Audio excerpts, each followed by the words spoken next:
네, 안녕하세요. 있는 생각입니다. 오늘은 또 저랑 아주 가까운 선생님들과 이렇게 수다를 할 시간이 생겨가지고 이렇게 모였는데요. 자, 혹시 화면에 계신 분들 간단히 가능한 선에서 소개 가능하십니까? 누구부터 할까요? 여기 이름이 나오신 밑에 유홍열 선생님. 네, 네, 제주도에서 교사로 근무하고 있는 유홍열입니다. 초등교사입니다. 네, 반갑습니다. 네, 또 뭐 어떻게 소개할 수 있을까요? 네, 저는 경기도에서 근무하고 있는 초등교사입니다. 네, 네, 여기까지만. 네, 다 우리 초등학교 선생님들이고 홍렬쌤은 그냥 이제 홍렬쌤이라고 부르면 되고 우리 선생 그냥 뭐라고 할까요? 권쌤 이렇게 합시다. 네, 네. 네, 권쌤, 홍렬쌤 이렇게 또 우리 얘기하는 중에 다른 선생님도 올 수도 있는데요. 어쨌든 저희는 대학교 다닐 때 교대 다닐 때 우리 신앙생활 IBF 같이 했던 멤버고요. 이제 IBF 졸업한 지 시간이 많이 지났습니다. 그죠? 졸업한 지 10여 년 된 건가? 10년 넘었죠? 어쨌든 대학교 졸업한 지. 네. 두 분은 네. 그쵸. 계산이 잘 안 돼. 너무 오래돼가지고. 어. 어쨌든 대학 때 같이 치열하게 고민하고 했던 게 있고, 또 그간 여러분들을 교사로, 저는 이제 목사로 또 살려고 하면서 했던 고민이 이제 결이 다르긴 한데, 우리 선생님들 방학 기간 맞아서 요즘에 어떻게 지내는지, 어떤 고민이 있는지, 그냥 떠오르는 질문들, 어떤 신앙적인 고민들이 있다면 우리가 정해놓은 건 없고, 자유롭게 얘기해 보려 합니다. 혹시 뭐 어떤 거부터 얘기하면 음, 좋을까요? 떠오르는 뭐 생각이나 질문 있으신가요? 저는 이제 막 떠오르는 질문은 해도 되는지 모르겠는데, 어, 저희 교회 그 위임 목사님께서 이제 은퇴가 가까우셨어요. 그래서 이제 새롭게 이렇게 청빙을 하는 절차에 있는데, 솔직히 얘기하자면, 솔직히 저는 목사님 보고 교회를 나온 거거든요. 예, 그래서 예수님과 또 그 뭐냐 선배님들에 이끌려서 온 것도 있지만, 어, 계기는 뭐 제가 예수님을 믿게 되고 또 선배들 소개로 와서 하게 된 것도 있지만 계속 꾸준히 나가게 된 이유는 이제 목사님 영향이 컸던 것 같아요. 근데 이제 어, 잘 모르니까 내가 이게 바뀌면서 뭐 잘된 케이스가 있나 뭐 그런 것도 궁금하고, 또 내가 목사님 영향이 많았는데 이게 바뀌는 게 불안하기도 하고, 그래서 막 교회에서 막 금식 기도도 하고 막 한단 말이에요. 전성도 뭐 1200기 금식 기도 이런 것도 하고 하는데, 물론 열심히 준비해서 뭐 하나님께서 예비하신 이대 목사님께서 오실 거라는 거에는 의심이 없지만, 어, 그래도 교회를 계속 다니게 되던 그런 계기가 좀 그런 이유들이 조금 흔들리는 것 같아서 좀 약간 불안함이 있어요. 처음 겪는 일이다 보니까. 어, 또 교회를 어쨌든 어, 그 교회를 이렇게 시작하실 때 거의 뭐 맨손으로 하셨고 이렇게 했는데, 어, 뭐 이렇게 떠나가서 아예 그 뭐 상관없는 그냥 목사님 생활을 하는 건지 그런 것도 궁금하고, 예, 아니면 뭐 모교회와 계속 이렇게 뭐 이어지는 건지 그런 것도 좀 궁금하고, 여러 가지 것들이 좀 자세히 모르니까 그 그런 목사님한테 물어보면 안 것들도 돼요? 그거? 그렇게 친하지 않아요. 목사님께서. 아니 지금 10년 이상 됐지만, 이거 참 10년 이상 이거 10년 참 이상 다녔지만 이렇게 막 그런 걸 예, 물어볼 수 좀 없는 물어보기 좀 아 약간 좀, 그렇군요. 예, 그러니까 뭐 친한 의미가 그런 의미가 아니잖아요. 좀 제가 존경하는 마음이고 존경하는 그래서 그쵸. 좀 그러니까 조심스러워서. 나보고 전화해봐라 그런 거군요. 아니 형이 목사님이니까 좀 네, 이런 거에 대해서 좀 잘 알고 있지 않을까. 그래서 궁금했어요. 저는 일단 좀 어떤 자세로 좀 맞아요. 마음의 준비를 해야 되나 뭐 그런 것들. 예. 혹시 권쌤 얘기해 주실 만한 얘기 있으십니까? 저는 이제 안산 동산교회라고 있어요. 거기를 좀 다녔었는데 요즘 교회 세습이 좀 문제가 많지 않습니까? 그래서 음, 저는 좀 화가 많이 나 있는데 뭐 안산 동산교회는 다행스럽게도 그런 문제가 전혀 없었어요. 그래가지고 아예 이제 혈연 관계가 전혀 없으신 이제 목사님으로 기도하면서 바뀌었고, 또 이제 그 목사님께서 또 잘 이렇게 이어받으셔가지고 잘 운영이 되고 있는데, 난 좀 아쉬운 마음이 있을 것 같긴 한데, 뭐 원로 목사님 뭐 이렇게 되셔가지고 가끔 오시기도 해요. 그 김인중 목사님이 세우신 교회인데. 또 이제 전 목사님이 또 너무 자주 오시게 되면 또 지금 새로 오신 목사님한테 조금 부담스러울 수도 있는 거잖아요. 그래가지고 김종 목사님은 아예 뭐 다른 쪽으로 좀 일을 많이 하시는 걸로 알고 있어요. 최근 소식은 제가 모르는데 아예 다른 쪽에서 일을 하시고 네, 이렇게 하는 걸로 알고 있습니다. 아주 좋은 모범 사례네. 모범 그게 사례가 많지가 않아요. 그게 평범한 사례여야 되는데 이게 좀 그렇네. 특이 사례야? 평범한 사례가 아니고. 규모가 있는데도 그게 잘 진행된 건 아주 특이한 경우일 수 있어요. 사실 잘 되었다면. 그러니까 저도 그 뭐 정확히 모르지만 어떤 과정으로 그 다음 분을 선정됐고 이제 어떻게 됐는지 사실 저도 모르지만 어쨌든 그게 잘 됐다면 특이 케이스라고 사실 특이 케이스라고 말하면 안 되는 건데 당연한 건데 그게 좀 문제가 있죠. 그런 의미에서 제가 합동을 조금이라도 높게 평가하는 겁니다. 그 교회 말고는 아마 세습은 합동이 제일 많을 것 같은 약간 합동을 그 특이 케이스 하나로 평가한다고? 교단 안에서는 그렇게 특이 평가한다고? 케이스인데 이제 신학이 보수적일수록 꼭 진보라고 해서 문제가 없는 건 아닌데 약간 그런 문제가 좀 많고 사실 교회가 특히 전 목사 소유가 아닌데 가난한 성도가 됐어요. 저 지금. 지금 가난한 성도가 되셨습니까? 네. 지금 가난한 성도가 된 건 이사해가지고 그런 거 아니에요? 그건 아니고요. 일단 네. 그 홍련 선생님 거 이야기 계속 하고 하시죠. 네. 그렇죠.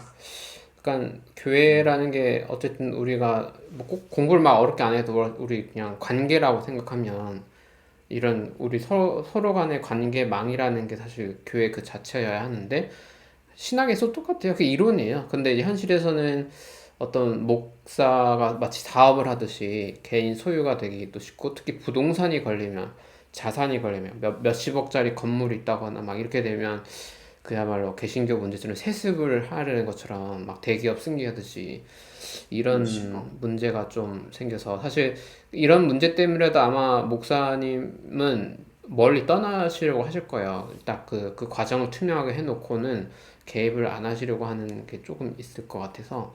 근데 이제 그 전에 정이 많았던 분들은 좀 속상할 수 있을 것 같아요.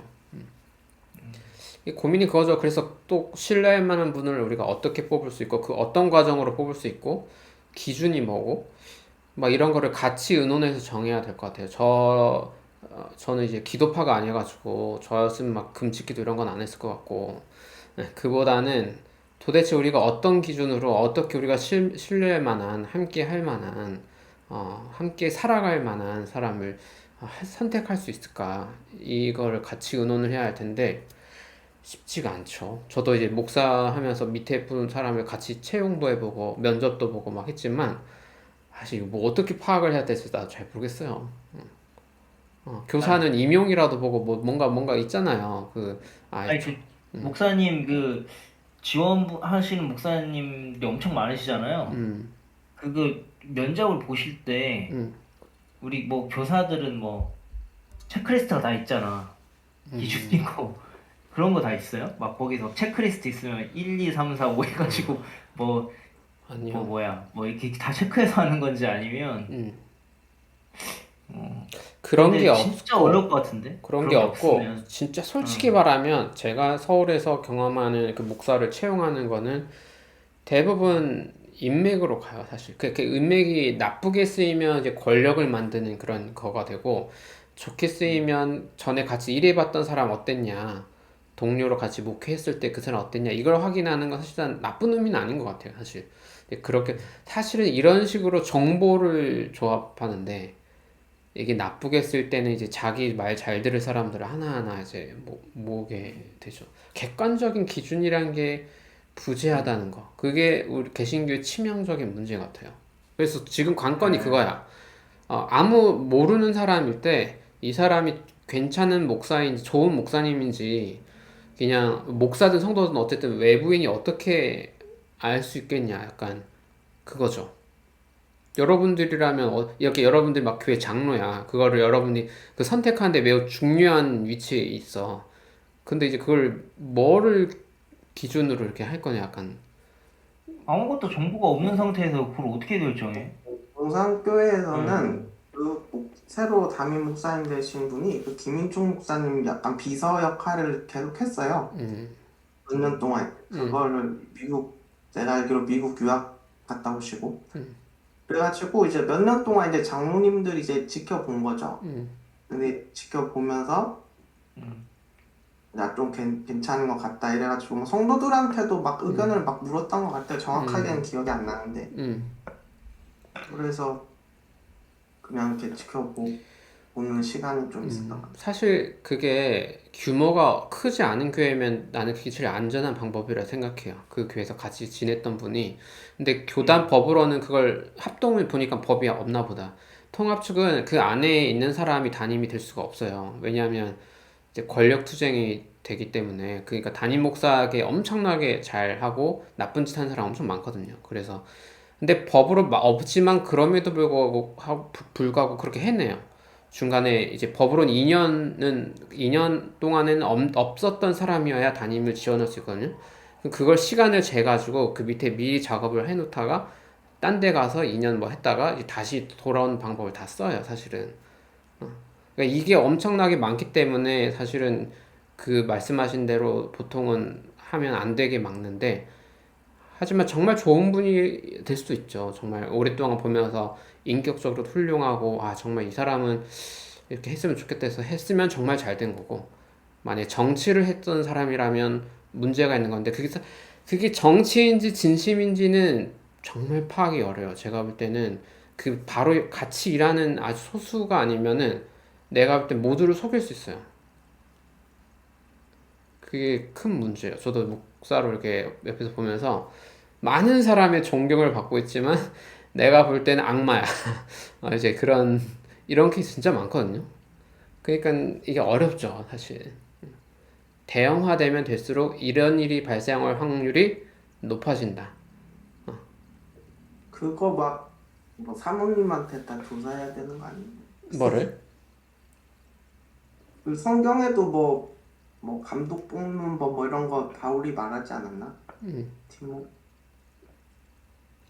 성경은 순수한 마음을 가진 분들의 시대니까 1세기. 근데 지금은 교묘한 전략을 많이 쓰는 분들도 있고.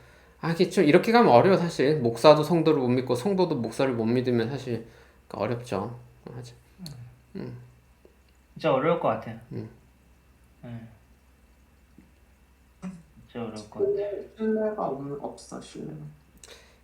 그쵸. 여러분들도 목사에 대한 신뢰가 별로 없죠. 홍렬이는 모르겠다. 홍렬쌤은 있었을지. 네, 전 있죠. 좋은 사람들을 많이 만나왔으면 그런 신뢰가 생기는 거다. 그 학생도 똑같잖아요. 학교에서 좋은 선생님들 많이 만나왔으면 학교 제도나 교사에 대한 신뢰가 처음 본 사람을 만나도 먼저 믿음을 주는 게 자연스럽게 되는 것처럼 좋은 목사를 많이 만나왔다면 그럴 수 있죠.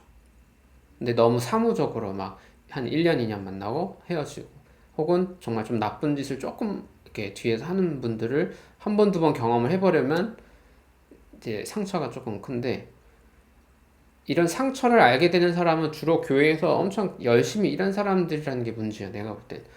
그냥 예배만 드리고 집에 가는 사람들은 안녕하세요 밝게 인사하고 막 이런 것만 보기 때문에 나쁜 이미지가 생기기도 좀 어려운데, 약간 깊이 교회를 봉사하고 섬기고 막 재정 문제도 좀 알고 막 이렇게 교회를 너무 사랑해서 일하는 사람이 교회 각 중심부로 들어갈 때 다 다치게 되는 경우가 많고 그분들이 신앙에 좀 헤매게 되는 게 무한 반복되고 있어요. 내가 볼 때 서울에서는 서울에 있는 많은 교회에서는 이 현상이 거의 무한 반복된다.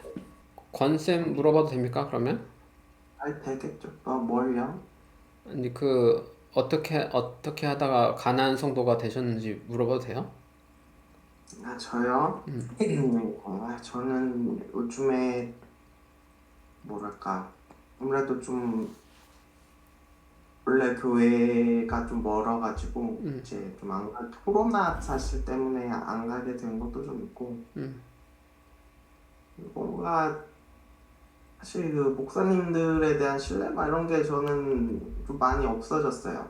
음, 전체적으로 봤을 때 뭔가 과학적 소양이라는 게 별로 없어 보입니다. 뭐 부딪히는 일이 있었어? 소양이 없다고 느껴질 만한 아, 계기? 뭐 몇 년 전에 이제 그 7일 창조 뭐 이런 거 얘기를 막 하면서 음, 하여튼 무조건 이제 문자주의로 가야 된다는 거예요. 이제 그런 식으로 이제 음. 뭐야 우리 합동은 아마 다 그런 식으로 생각을 하시는 것 같은데 많이 알아봤어? 대부분 그래? 권쌤이 만났던 목사님들은 7일 창조 막 한 대부분은 아닐 수도 있겠는데 아니 뭐 저는 솔직히 대부분 그럴 거라 생각하는데 한국 교회가 막 다 그런 거 아니에요? 많긴 하죠. 그리고 지금 여수 은파 교회라고 들어보셨나요? 맞아요. 핫 이슈죠. 아니시요? 음, 그 선한 목자 교회는 들어보셨나요? 네네. 제주도에 관심이 없죠. 거기도 핫 이슈죠. 그래서 저도 뭐 좀 이런 핫 이슈들을 보면서 저 사람들이 말하는 게뭐 믿을만 한가? 차라리 그냥 음, 교조 목사님들이 옛날 그 카톨릭 사제들처럼 되고 있다. 그런 생각이 많이 드는 거예요. 중세 그럴 바에 시대. 차라리 내가 목사를 해도 그 정도로 하겠다는 생각이 드는 거예요. 권쌤이 목사를 하시고 내가 교사를 합시다. 바꾸자. 그러실게요. 아, 좋겠다. 나는 너무 좋겠다. 그래서 저는 조금 약간 그렇습니다. 그래서 저희 뭐 교만한 생각이겠지만 그래서 못 믿겠다는 거예요. 그래서 나의 신학을 내가 정립해야겠다는 생각이 들고 지금 저 요즘 과학 공부를 좀 약간 좀 했어요. 그래서 이제 좀 세상 돌아가는 거를 보면 지금 옛날 같지가 않거든요. 막 진화론 비판하는 거 보면 무슨 다 100년 전 그 진화론을 다 비판하고 있고 지금 상황이 지금 그때랑 완전 다릅니다. 여러분들 그 우주 기동론 막 이런 거 들어봤어요? 뭐 신학 언어를 말한 건가? 바람명 들어왔다. 들어오셨습니까? 바람명 들어왔어. 잘 찾아오겠죠. 우주 기동론이 뭐예요? 그러니까 지금 제임스 웹 우주망원경이라고 아세요? 네네. 만약에 걔들이 외계인의 흔적이라도 찾으면 어떻게 할 거예요? 여긴 있을 수 있지. 그런 거에 대한 신학이에요. 음, 뭐 외계인 예수 같은 게 있을 수 있는가 막 이런 거. 그거 되게 진지하게 논쟁하고 있어요, 사실. 전문 신학자들이. 그냥 농담으로 재미로 왜 있을까 이런 게 아니라 하나의 센터가 중요한 세계 신학자들이 그룹들이 있고 그러한 가설들로 윤리학 과학자들이 모여서 토론하고 발제하고 이렇게. 저도 자료 모르고 그런 게 있다는 것만 알아요. 왜냐하면 근데 저의 신학교 첫 번째 선생님이 그걸 전공하고 영국에서 이제 그런 과학자들과 있다가 오신 분이어가지고. 바람명 오셨습니다. 안녕하십니까? 하이. 우리 영상 녹화 중이고 가람쌤도 간단히 인사를 한번 해주시죠. 나 출연해 있고 했는데. 나 녹화한다고 핸드폰 화질 했잖아요. 좋다. 어, 핸드폰 화질 좋아. 그러네. 아 진짜? 음. 안녕하세요. 저는 전남 순천에서 근무하고 있는 송가랑이라고 합니다. 네. 지금은 설 명절 맞아서 제주도에 와 있어요. 아, 그래서 제주. 신학자들의 논의는 그러니까 다 상상적 논의죠. 뭐냐면요. 이건 물리학에서도, 그러니까 천체 물리학이나 이런 것도 다 그런 상상을 하는데, 해 외국이란다. 우주에도 우리와 같은 지성적 피조물이 있을 때, 만약에 예수가 성육신을 한 것처럼 그러한 똑같은 과정이 있었어야 했냐, 뭐 이런 것부터. 윤리적 존재일까, 뭐부터. 뭐 이런 거 다양한 사고 실험들을 하고, 이걸 뭐 여러 가지 각도로 토론하고, 뭐 이런 작업들은 신학과 과학 분과의 과학자들, 신학자들이 정기적으로 하고 있어요. 정말 근데 쓸데없는 외계, 논의들인데. 외계인과 관련된 증명된 증거들이 없는데 왜 그런 걸 토론을 해요? 확률적 어. 계산인데 신학에서 하는 이유는 우리가 하는 교리라는 게 이제 교리가 항상 변해요. 사실은 많이 변해요. 항상이 아니라 그 시대마다 그러다 보니까 우리의 오늘날의 우주 과학 시대에도 용인할 수 있는 걸까? 약간 거기에 대한 어떤 이제 피드백을 받기 위해서 조금 하죠. 뭐 인간에 대한 정의, 기독교적 정의를 하는데 그게 너무 윤리학, 생물학, 뭐 우주 생물학 이런 거랑 너무 상충되면 또 안 되니까 약간 이제 그런 것 사고 실험들을 같이 하고 있죠. 약간은 외계인이 없을 수도 있는데 이제 과학자들이 많은 과학자들은 확률적으로 어디에나 있었을 것이다라고 생각을 하는 거예요. 있다고 있긴 상상하는 없는데 분들이 좀 더 많을 것 같아요. 과학자들 중에. 왜냐하면 확률적으로 계산할 수밖에 없기 때문에. 외계인이 있든 없든 간에 그 뭔가 이 기독교에 대해서 새로운 시각을 제공해 주는 것 같아요. 음, 이런 생각을. 그러니까 프레임을 외계인이 판을 새롭게 짜서 생각하는 데 도움이 돼요. 이런 생각들이. 외계인이 만약에 있다면 음, 이제 거기서 기독교 신화가 어떻게 전개돼야 되나 그쵸. 그거를 어, 생각하면서 토론하는 언어를 거죠. 좀 바꿔야 되는 부분들. 뭐 어쨌든 하나님은 인간을 위해 뭐 이렇기를 우리가 인간 중심적 언어를 사실 쓰다 보니까 말 그대로 아까 사실 우주 뭐 그런 얘기하는 게 종말론이나 뭐 여러 주제들을 우주의 변화와 회복의 스케일로 얘기하고 생각해보고 막 이런 것들도 좀 있거든요. 음. 그래가지고 뭐 저희 뭐 이 동네에 또 모임도 있는데 이제 또 막 한 선생님하고 막 그런 뭐 노아홍수 얘기 막 이런 거 막 하면은 그분은 조금 받아들이기 힘들어 하시더라고. 분 이제 창조과학 여행을 갔다 오셔가지고 그럴 수도 있어. 어, 이제 성경과의 시간으로 두꺼운 책을 좀 이제 조금씩만 보고 있는데 그래서 조금 이제 대화가 좀 어렵죠. 그 초등학교 그래 아이들 공룡 되게 좋아하잖아요. 아, 요즘에 안 좋아하나? 내 때 좋아해 얘긴가? 아직도 좋아해. 그러면 좋아는 있어. 그 기독교 선생님들은 뭐 본인들은 어떻게 설명하지? 자기 교회나 이렇게 누 애기들이 물어보면 공룡 어떻게 된 거예요? 뭐 물어보면 칠일창조라고 가르치는 교회에서는 뭐라고 설명을 해요? 그렇게 하겠죠. 그렇게 방, 하고 뭐 방주에 탄 거라고 같이? 건 아니고요. 공룡의 존재 자체를 부정할 것 같은데? 아, 없다고 그냥? 에. 공룡은 못 타서 다 빠져 죽었을 거지. 아, 없는 것까지는 아니고 미국의 근본주의 신학교나 이런 데는 아예 화석을 조작해서 인간 화석과 공룡 화석을 같이 박물관으로 세팅해 놔요. 같은 시대에 살았다고. 그러니까 아예 이제 정보망이 그렇게 왜곡되죠. 음, 우리나라가 나팔을 좀 잡으려고 들어보셨나요? 뭐라고요? 오스트랄로피테쿠스 이런 거밖에 모르죠.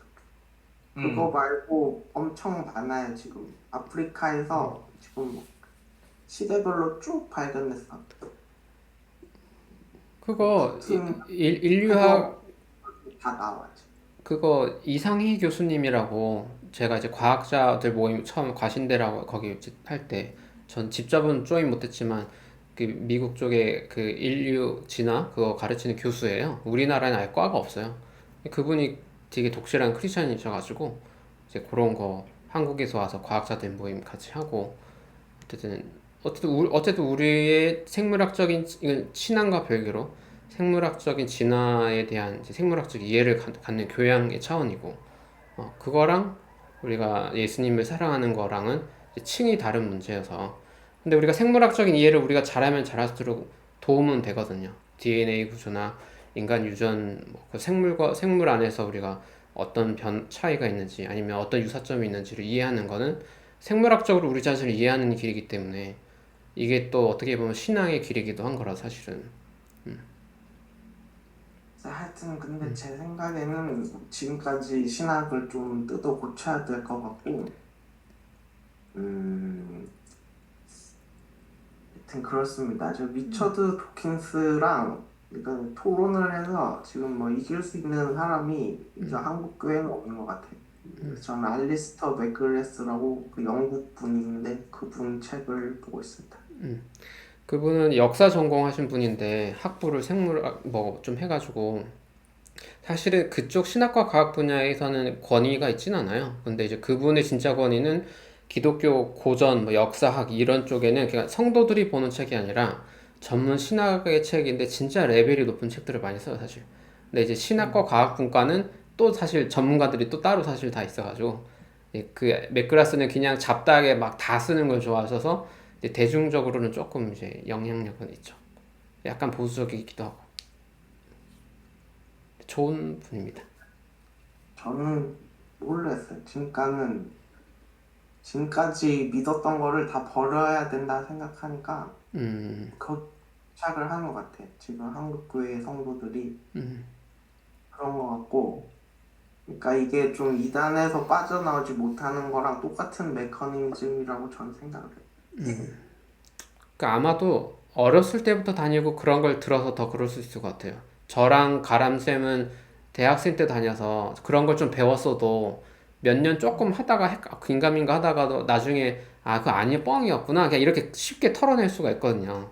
근데 이제 되게 뭐 5살, 6살, 7살 때부터 막 방주에 탄 공룡 막 그림 그리고 막 이렇게 살다가 노아 할아버지 그리다가 이게 갑자기 성인 돼서 20년, 30년 지나서 사기였어? 이러면 약간 그러니까 정서적 충격이 좀 있을 수는 있을 것 같아요. 어렸을 때 배운 거여가지고. 근데 저도 주일학교 기억을 되돌아보면은 주로 성경을 동화책처럼 이렇게 가르쳐요. 이야기 형식으로 스토리텔링을 하지 창조과학이나 이런 것들은 안 달아요.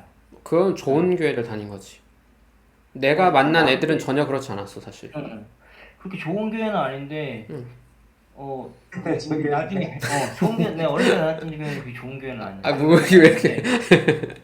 근데 아무튼 내 기억으로는 그렇게 배웠던 것 같고 나중에 커서 굳이 내가 고민하지 않았는데 이런 것들이 이슈인 창조과학이나 이런 것들이 나중에 성인이 되고 나서야 알았어. 이런 것들이 논쟁거리가 많거나. 그러면 뭐. 그래서 결론적으로 그게 얼마나 진짜 본질일까 기독교에 뭐 그 고민해 볼 필요는 있지만 그게 그렇게 이렇게 꼭 짚고 넘어가야 되는 중요한 문제일까? 그런 생각도 들긴 해요.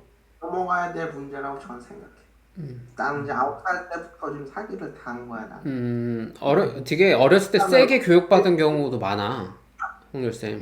그러면 예수가 살아났다는 것도 다 뻥이고 예수도 뻥인 거 아니야, 그러면? 지금 그걸로 거짓말을 하고 있으니? 이 분노가 차면 다 저렇게 돼, 홍열쌤. 모든 걸 안 믿겠다. 이렇게 내가 어렸을 때 그 사기 받은 경험 때문에. 돈을 이렇게 좋아하는데 이건 뭐 다시 돈 벌라고 이거 다 사기치는 거 아니야? 지금 맞아요. 내 11조 뜯어가려고 지금 거의 사기치는 거 아니야? 예? 이런 생각이 당연한 일부러 지금 목소리 안 나오게 하는 거 아니지? 안 나와요? 아니 난 알아들었어. 핵심 단어를 할 때 삐처리 되듯이 이 말에서 목소리가 자동으로 확대되고 왔다 갔다 해서 그런가? 내 캠이 좋네. 나는 다 알아들었고. 목소리 톤을 좀 낮춰야 될 것 같은데? 이게 분노를 하면 약간 묵음 처리를 하는 기능이 나면 권쌤 거기 조금 있는 것 같아. 감정 캐치를 좀 해가지고 온라인 대화할 때.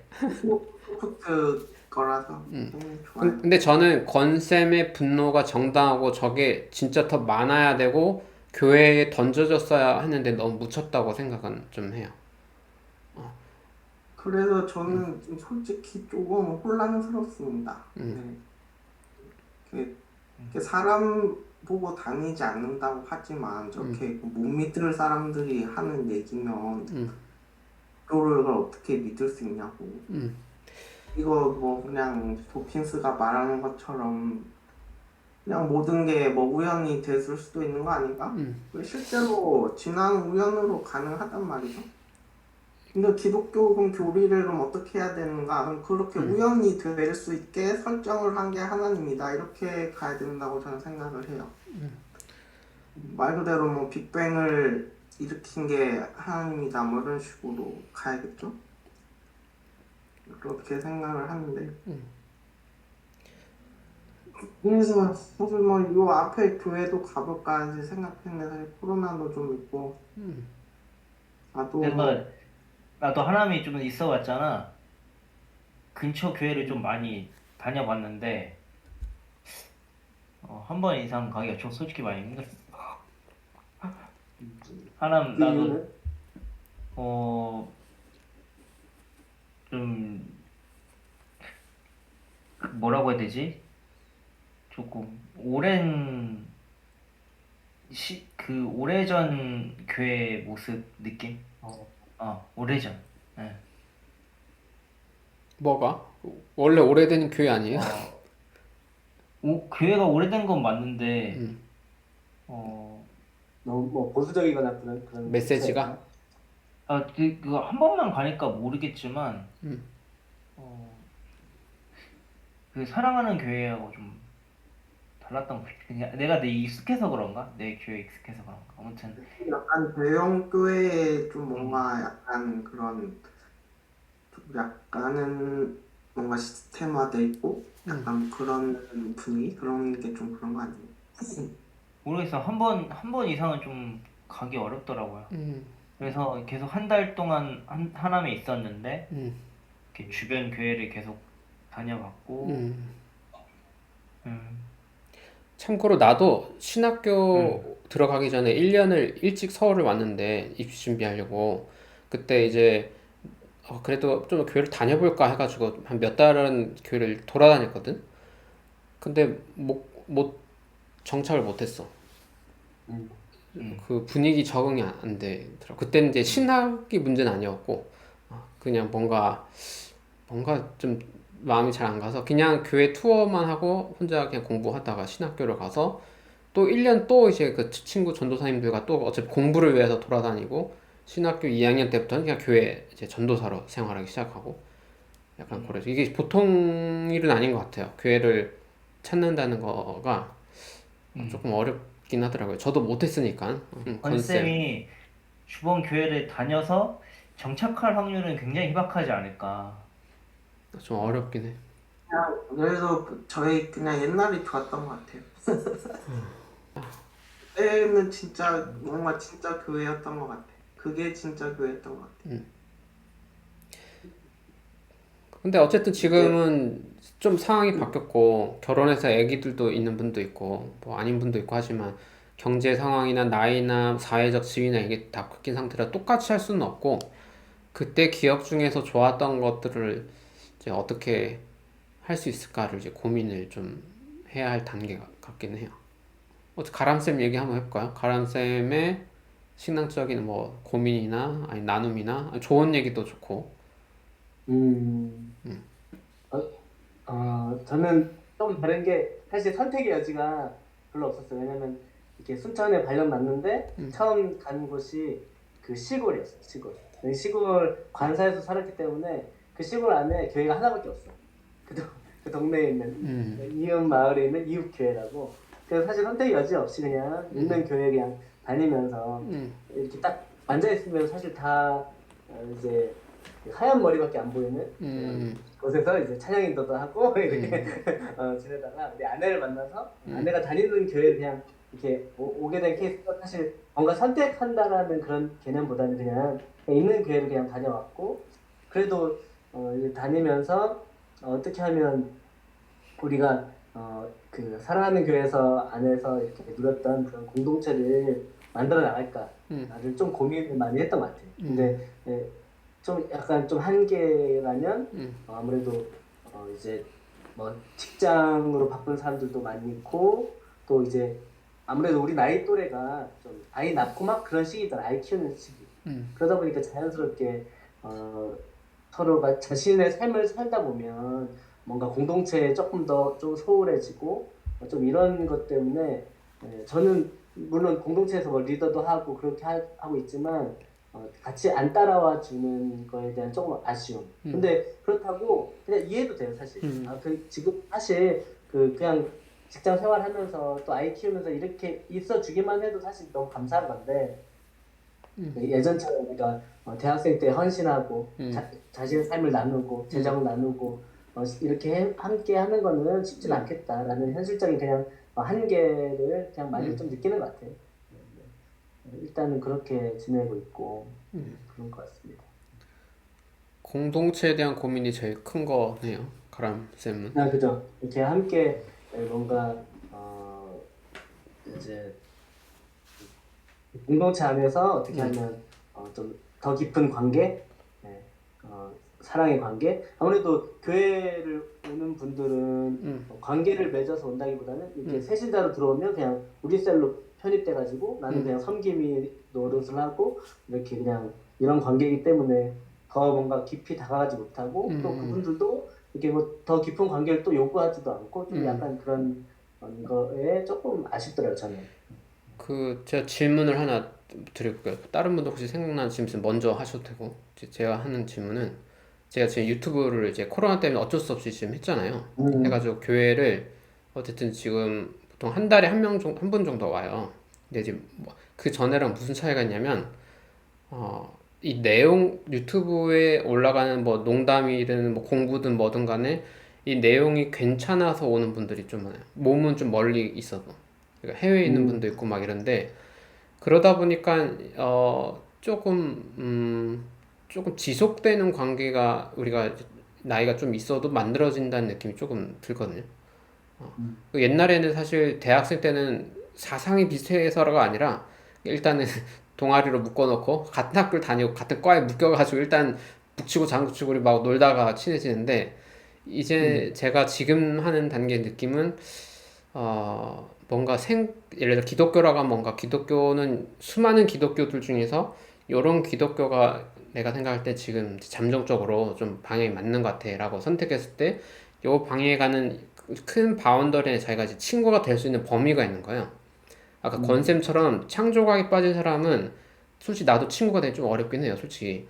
그런 거 좀 예민해가지고. 어쨌든 그러니까 이런 게 필터링 좀 있다 보니까, 근데 조금 동의가 되면 이제 그 방향성 때문에 친구가 되는 게 조금 속도가 있죠. 그래서 우리 교회 모임 하던 분도 지금 해외에 잠깐 1년 나간 분도 있지만 뭐 온라인으로도 계속 소통할 수 있잖아요.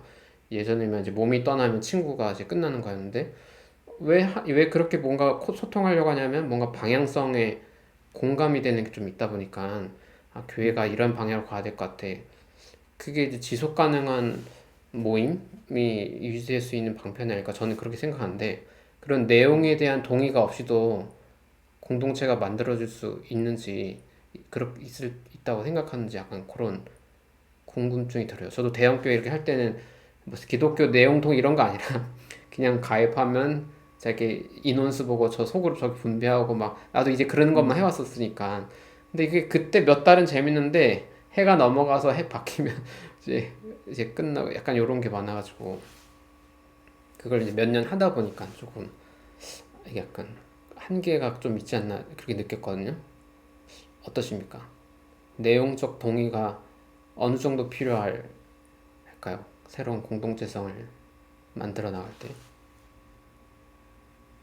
그러니까는 좀 생각이 비슷하면 더 공동체를 이루기 더 좋을 것이다 뭐 이런 거예요. 그러니까 지금은 우리가 공동체가 필요한 건 알지만 누구든, 근데 공동체를 만들어야지 해서 공동체를 하는 게 아니라, 우리가 이게 예를 들어 대선하면 정당도 내가 정당을 만들어야지 그게 아니라 이제 요 방향이 좀 맞는 것 같아 하면 거기 들어가서 활동하다 보면 친구가 되는 거야.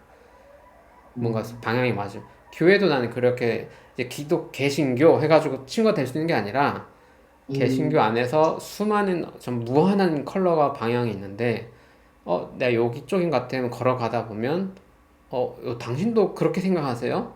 아니 그 물론 완벽히 똑같을 수는 없는데 약간 그 조금 다른 부분들이 있지. 아, 이 부분은 좀 다르네요. 아, 그래도 뭐 전체적으로 재밌네요. 또 배워보고 싶고 막 약간 이 범위라는 게 좀 약간 음, 내용적 소통도 좀 있어요. 그런 가람쌤의 교회에서의 삶에 있어서 뭐 그러니까 신앙적인 방향이라고 해야 되나? 뭐.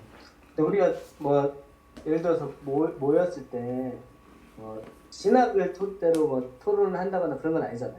그런 의미에서는 내용적인 그런 방향성에 대한 얘기는 크진 않은 것 같아요.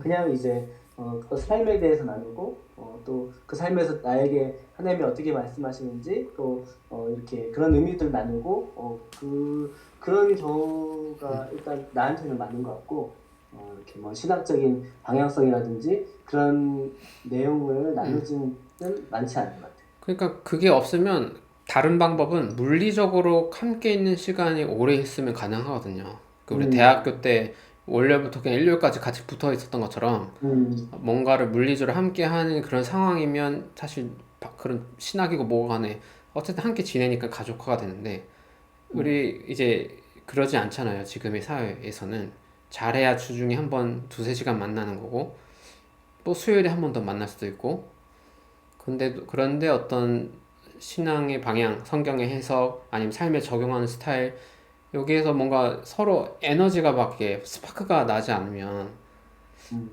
너무 기계적인 만남이 될 확률이 조금 높지 않을까 저는 생각하는 거죠. 홍열이는 어떻게 생각해요? 음, 공감이 되는 부분인 것 같아. 동환 형 말이. 예, 지금 우리가 해오던 교회 생활이 지금 아기 가정이 생기고 아기가 두 명이 되면서부터 저 역시도 조금 물리적으로 이렇게 음, 참여하지 못하는 상황들이 생기고 어, 자주 봐야 되는데 또 오히려 또 코로나가 또 더 힘들게 했고 물리적으로 만나는 거를 더 힘들게 했고 그 전에도 그런 현상이 없지 않았지만 더 가속화돼서 조금 더 소원해지는 거. 그래서 예를 들어서 교회 안에서 굉장히 많은 긴 시간을 알고 함께 했지만 뭐 많으면 10년 뭐 이상 그렇지만 어, 10년 이상 함께 한 정도의 그런 어떤 함께 했다고 말할 수 있을까? 주일에 이렇게 모이고 저도 이렇게 막 열심히 하는 편이 아니었어요, 솔직히 얘기해서. 예, 어, 뭐 청년일 때는 교회 뭐 아침에 가서 뭐 4시 뭐 축구도 하고 뭐 하면 뭐 8시 9시까지 같이 있다가 뭐 오는 경우도 있었지만 결혼하고 나서부터는 와이프랑도 합의가 돼야 되고 또 자녀가 생기면 자녀가 아플 땐 또 못 가게 되고 그러면서 음, 이게 조금 어떤 관계 형성이나 공동체성들이 약해진 건 맞는데 어, 내용적인 부분이 있어야 조금 더 공동체성이 될 수 있다는 말에 조금 동감이 되는 건 제가 또 그 기독교사 TCF 모임을 하고 있잖아요. TCF 모임은 이제 내용적인 부분에 있어서 갖고 그걸 이렇게 신앙과 같이 결부해서 모이니까 일주일에 한 번 모여도 그 모임도 나름대로 조금 또 공동체성이 좀 있는 것 같은 느낌이 드는 것 같아요. 예. 근데 그만큼 그, 그 기존 교회를 어, 그 공동체성을 어떻게 하면 지금에서 좀 극복을 하고 할 수 있을까? 근데 솔직히 지금 제 위치에서는 가람이 형이 뭐 섬김이로서 열심히 교회에서 하고 계시지만 이렇게 아예 조금 어떻게 해서든 가야 되는데 그게 안 되고 그러다 보니까 또 마음도 조금 식어버리고 그래서 개인 신앙도 같이 약해져서 지금은 좀 개인이 신앙을 좀 지키는 어떤 것들이 필요하다는 생각은 하고는 있거든요. 네. 네. 그 조금 이제 세게 말하면 지키는 게 아니라 이제 개인 신앙을 우리가 만들어야 돼. 이제 좀 뭘 더 지키려고 그래. 일단은 좀 만들어 가서 그러니까 뭐냐면 가람 선생 같은 경우는 엄청 이제 봉사 잘하고 에너지 있고 막 활동성 이러잖아요. 그런 경우엔 내용과 상관없이 전 세계 어느 교회 가서도 웰컴이에요. 찬양하고 사람들 좋아하고 하면 극우부터 극진보까지 어느 교회든 심지어 사이비든 어디든 가람쌤 같은 분은 오면 활동을 하고 그래 무조건 교회 인싸가 돼요. 그 안에서 활동하라고 봉사를 누가 싫어요. 그러면 자연스럽게 친구도 생기고 그렇게 되는데 문제는 그게 괜찮을 때도 있긴 한데 조금 이제 내용을 봐야 되는데 그 교회가 정말 창조가 막 앞세워서 막 하고 있고 그 막 좀 뭐 어떤 이슈에 대해서 좀 불이한 일들에 막 하고 있다거나 하여튼 뭐 이게 그 내부 인사 문제가 좀 불투명하거나 막 이럴 수도 있고 막 이래가지고 그리고 이제 제일 좋은 건 우리가 신앙생활 만에 10년이 넘어간다면 어떤 자기 해석의 방향이라든지 뭐 약간 이게 컬러들이 좀 있으면 근데 이게 되려면 다양한 컬러를 소개받는 과정이 있어야 되는데 그게 좀 없는 게 좀 문제 같아요. 자기 교회 담임 풍에 딱 그 좁은 안에서만 이렇게 조금 세게 말하면 길들여지거든요. 그런 이렇게 찬양은 이렇게 해야 되고 뭐 기도 이렇게 해야 되고 약간 이런 약간 다양한 게 있어서 내가 이렇게 선택을 주체적으로 선택을 하기가 조금 어렵죠. 신앙의 스타일을 그게 돼야 재미도 있잖아요. 내가 내 신앙 스타일을 내가 만들어가고 있구나. 뭐 약간 이런 이렇게 되는데 그게 없으면 교회에 만약에 한 어떤 목사님에게 의존하거나 교회 자체에 의존하다 보니까 그 교회가 사라지거나 목사님이 이제 헤어지거나 이렇게 됐을 때는 완전 자기 모든 게 없어지게 돼요. 아니면 그 관계에서 나오게 돼 인간적인 문제로 싸워서 나왔다거나 그랬을 때는 이제 빈 공간에 있게 되는 상태가 이제 돼버리니까. 나 갑자기 궁금한 거 질문해도 되나? 네. 우리 그 서사원 목사님은 그거 언제 혹시 퇴임하시고 이런 과정이 어떻게 됐죠? 아니고 지금 이제 청빙 다 받았고요. 어, 이대 담임 목사님 청빙 서류 다 받았고 이제 심사에 있고 이제 올해까지 하시고 퇴임. 그러니까 저는 지금 이제 교회를 저도 이제 그 20대 경험과 제 이제 30대 여러 경험들을 가지고 이제 시작할 때는 그냥 저희가 지금 약간 이렇게 모일 때 사실은 제가 여러분들의 막 이게 서성 목사님 같은 존재가 아니잖아요. 그냥 똑같은 친구고 다만 나는 이런 쪽 경험을 좀 더 했을 뿐이고 신하고 이런 동료 관계로의 교회가 가능할지가 이제 저의 남은 인생 숙제 같은 거예요.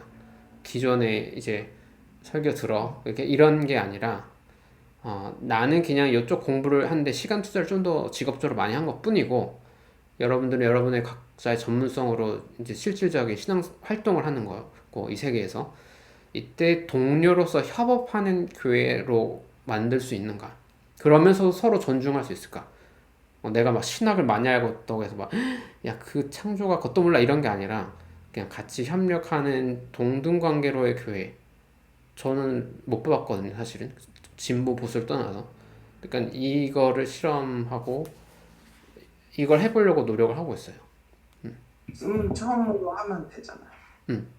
안 되면 되게 하면 되는 거 아니에요? 같이 이런 걸 계속 근데 이게 쉽지 않아요. 그러니까 뭐냐면 20년, 30년을 어떤 사람을 위해 올려다보면서 설교를 듣고 그냥 이렇게 친해지면 안 돼 또. 그러니까 약간 이렇게 거리를 둬서 놔둬야 돼. 저기는 이제 아예 약간 놔둬 우리끼리 놀고 약간 이런 위계관계가 있어야 편안하게 교회 생활을 해왔는데 이게 동등관계라고 하는 건 저 사람의 고민이나 그 약점이나 이게 나랑 똑같다는 거예요. 그러니까 내가 이런 고민, 내가 돈 걱정하는 거랑 저 사람도 똑같다는 걸 서로 그냥 아예 까놓고 공유하면서도 그럼에도 저 사람이 설교를 듣고 또 가끔 내가 설교를 할 수도 있고 가끔은 같이 설교를 준비할 수도 있고 뭐 이제 이거를 예배도 같이 만들어갈 수도 있고 이런 거는 안 해본 거니까 익숙하지가 않아요. 제가 아무리 이렇게 얘기를 많이 하지만 저 같은 사람은 할 수 있을 것 같아요. 근데 이제 일단 화가 많이 났기 때문에 목사님들한테는 존중이 별로 없고 이게 네가 왜 문제 내- 이게 문제인데 그런 목사들 입장에서 뭐냐면 이거를 이렇게 해버리면 우리는 무차별 공격을 받을 수 있다는 그게 좀 있어요. 그래서 그냥 위계 이 상태를 그대로 두고 그냥 직장만 옮기고 싶어하는 목사님들도 많은 거야. 목사도 성도를 믿을 수 없기 때문에 서로 존중하지 않을 거라고 생각해서. 나 엄청 혼냈어요. 청년들 만날 때, 청년 사역할 때 친구처럼 만나지 말라고 목사님들 나 엄청 그 지도 많이 받았거든요. 그렇게 하면 안 된다고 이제 나중에 이제 좀 공격을 받으니까 차라리 처음부터 위아래 권위를 좀 가지고 약간 거리를 두고 막 약간 그러니까 이게 사실 저를 보호하려고 하는 얘기지 사실은.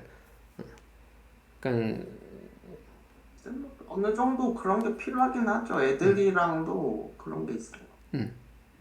그렇잖아요. 그쵸. 이거를 근데 이제 그러면 권력 문제가 아니라 서로에 대한 매너, 존중 이걸 이제 어떻게 해? 성인들끼리는 가능성이 있을 잘 모르겠네. 자꾸 학교 생각이 나네. 예. 근데 권위가 무너졌을 때가 생각이 나서 그쵸. 되게 확률이 거니가 예.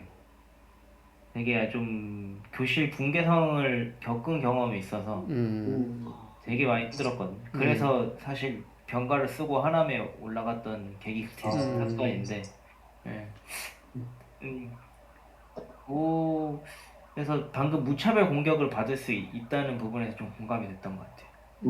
예. 그런 근데, 두려움이 늘 있지. 예. 목사님들도 그 권위를 내려놓기가 되게 두렵고 용기가 필요할 것 같다.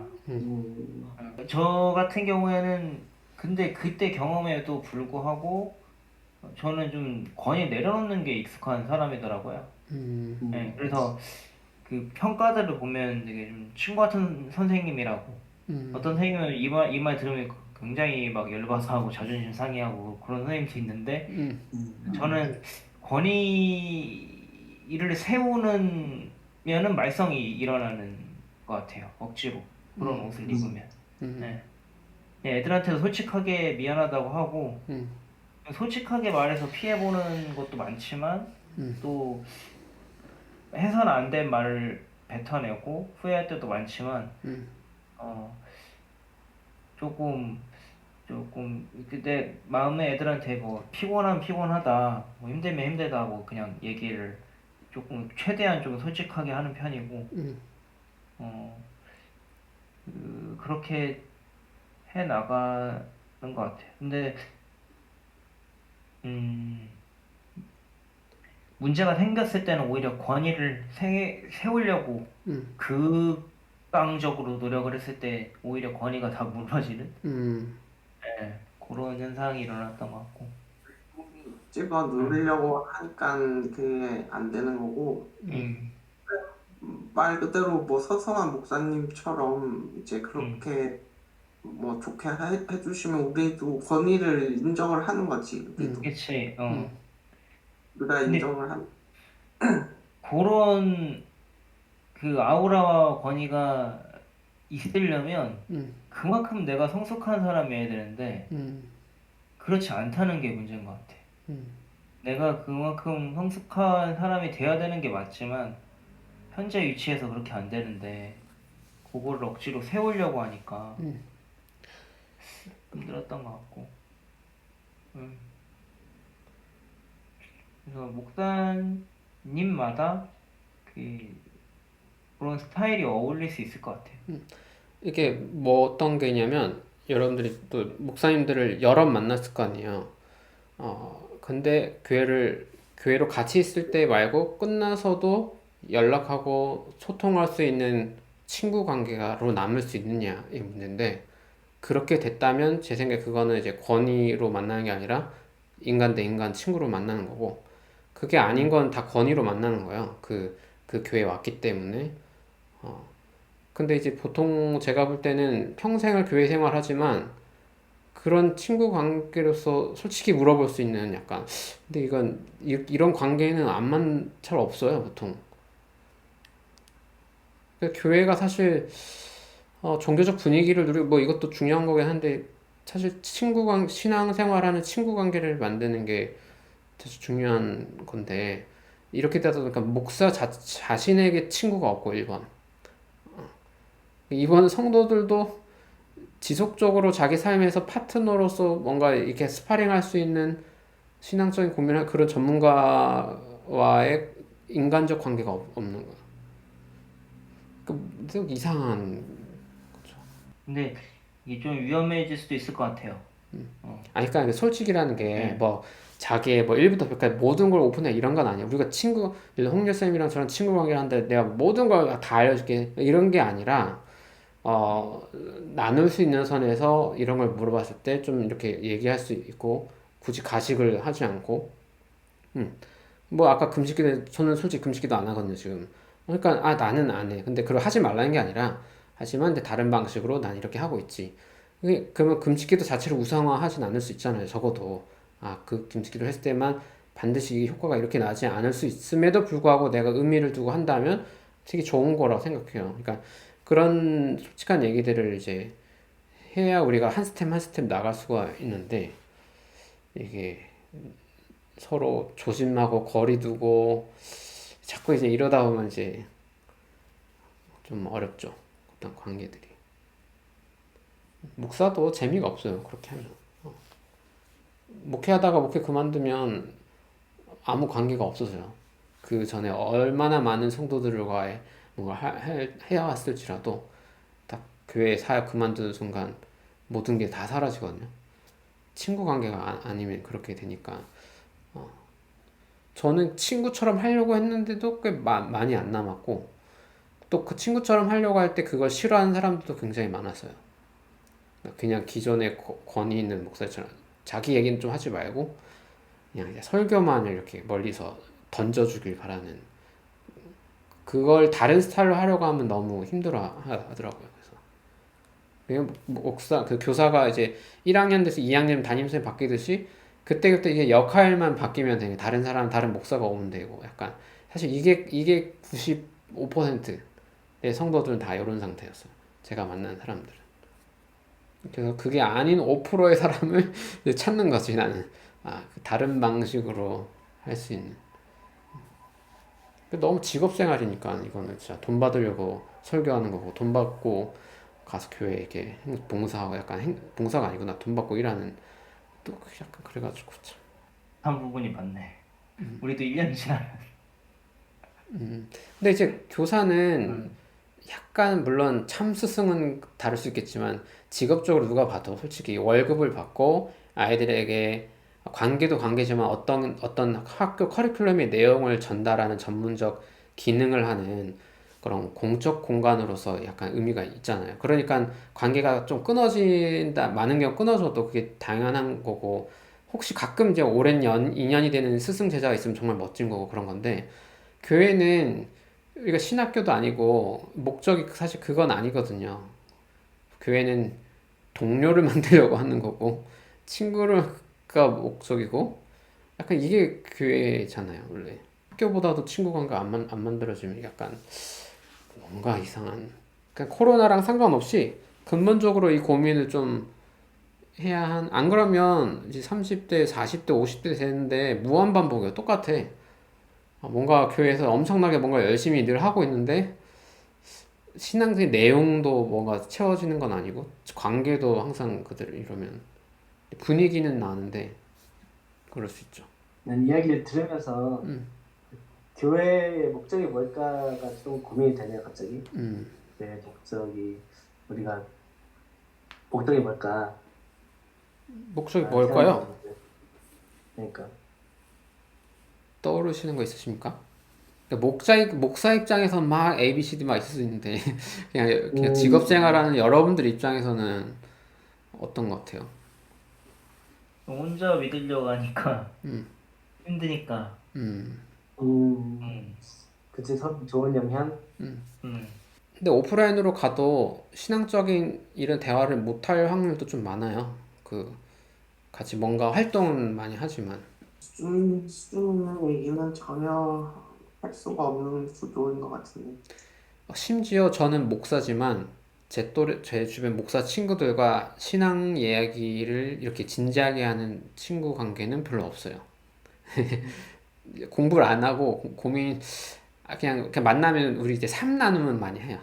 친하니까. 근데 이제 본인들도 공부에 흥미를 많이 이렇게 해가지고 어, 공부는 그냥 제가 알아서 혼자 약간 하고 유튜브 있으니까 더 좋은 게 해석해 올리고 약간 그러지 이걸 같이 해보자 막 이러는 건 사실 별로 없죠.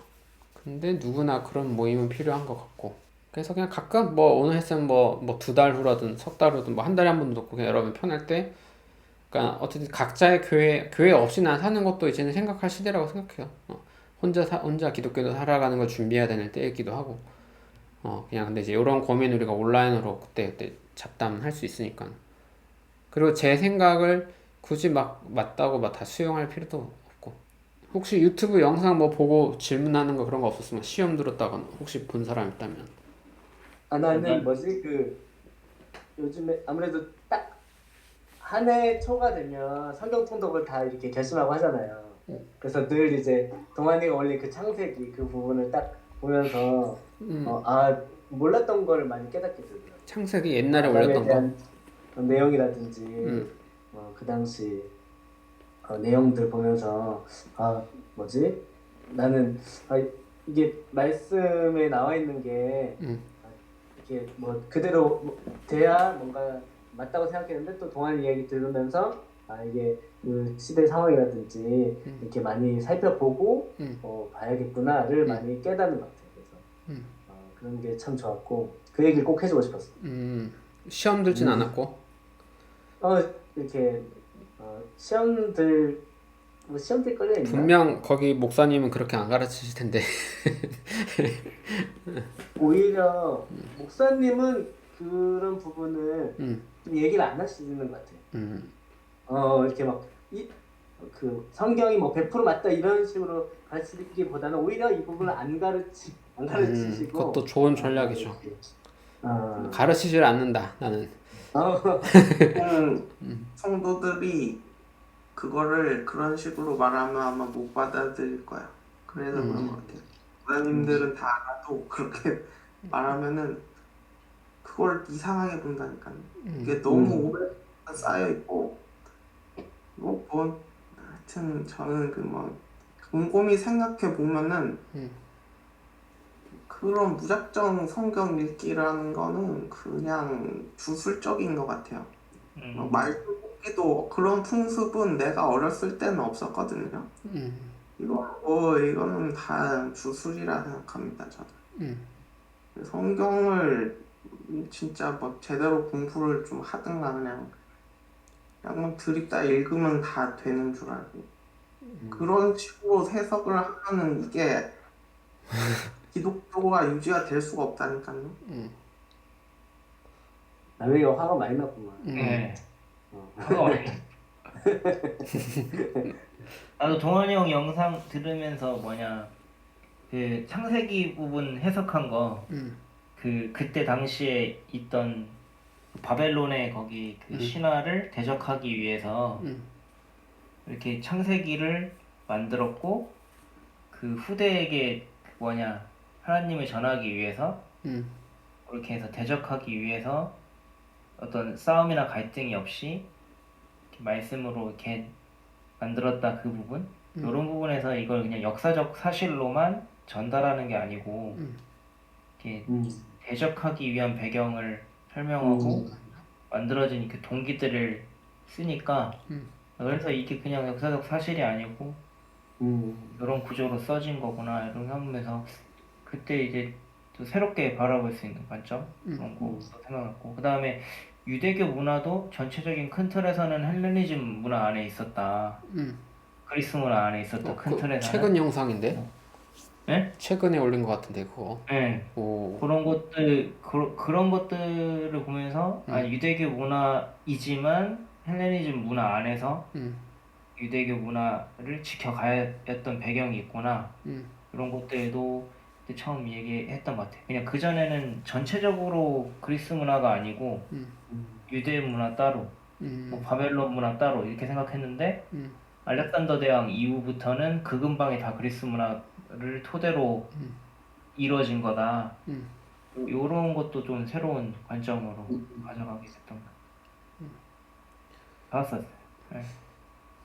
그러니까 이런 거는 창세기 그 앞부분을 신학자들이 보수 진보를 다 해가지고 예를 들어 한 반반이다. 한 반은 이거는 문자적 사실로 봐야 된다. 반은 아니다. 막 이런 거면은 내가 생각할 때 성도들이 자유롭게 그걸 선택해도 되는 것 같아. 근데 문자적 사실이라고 가르치는 신학자는 없고 정말 극소수의 정말 극단적인 그 약간 그런 사람들이 있긴 하거든. 그 약간 그러니까 그냥 구약 학자라고 하면 없는 거야. 그냥 양심적으로 그걸.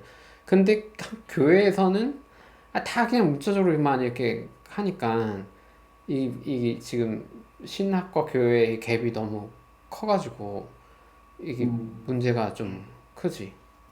여기서 갈라진 건 뭐냐면 그때 해석을 어떻게 할 거냐. 문자적인 거 아닌 건 이제 알겠고 그러면 나는 이런 식으로 해석해서 나는 적용할 거야. 이제 엄청난 이제 옵션들이 있는 거다. 이건 이런 뉘앙스 같아. 이건 이렇게 해석할 수 있지 않을까? 이제 여기서 우리는 고민하고 골라서 그때그때 나한테 적용해보고 막 이제 이 과정을 해야 성경의 그 첫 장을 나의 경전으로 받아들이게 되는 거거든. 첫, 첫 페이지부터를. 근데 이게 없으면은 이제 들고만 다니는 상태가 돼버리니까 조금 문제가 있지. 일단 성경의 권위를 그게 무조건 문자적 사실이라는 기 때문에 성경에 권위가 있다. 이렇게 생각을 한단 말이에요, 사람들이. 음. 그래서 거기서 벗어나는 거를 용납을 못해. 7일 안식교처럼 무조건 7일이 맞아야 되고, 그게 그래서 성경에 권위가 있다고 생각하는 거예요. 근데 권위가 아무도 있기 때문에 그렇게 안 내가 가르치거든. 아무도. 그게 이제 좀 이제 이상하다는 거지. 약간 아무도 그렇게 안 가르친 게 아니고 그렇게 신학에서 교회들이 그렇게 왔어요. 신학에서. 교회는. 그 예를 들어서 당군 신화가 거짓말인 이유는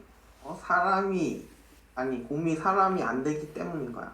근데 굳이 따지고 보면은 이제 뭐 요즘에 그런 식으로 해석하잖아요. 뭐 곰 부족과 호랑이 부족이 있었다 뭐 이런 식으로 해석을 하잖아요. 그러니까 성경도 이제 그런 식으로 해석을 하자는 건데 그러면 너가 성경을 안 믿느냐 막 이런 식으로 사람들이 막 나온단 말이에요. 그러니까 그게 거기서 우리가 설명해 줘야 돼. 그러니까 예를 들어 기독교인이 아니야. 그러면 단군 신화랑 창세기랑 같은 거예요? 하면 그걸 왜 근데 그게 왜 당신은 경전으로 믿죠? 그게 왜 종교예요? 왜냐면 나도 단군 신화 좋아하는데 내 종교는 아니거든. 그럼 이제 기독교인들은 나는 이런 이유로 이게 여기서 차별점을 두고 난 이렇게 다르게 생각하는 부분이 있어요라는 자기 이제 이야기가 있어요.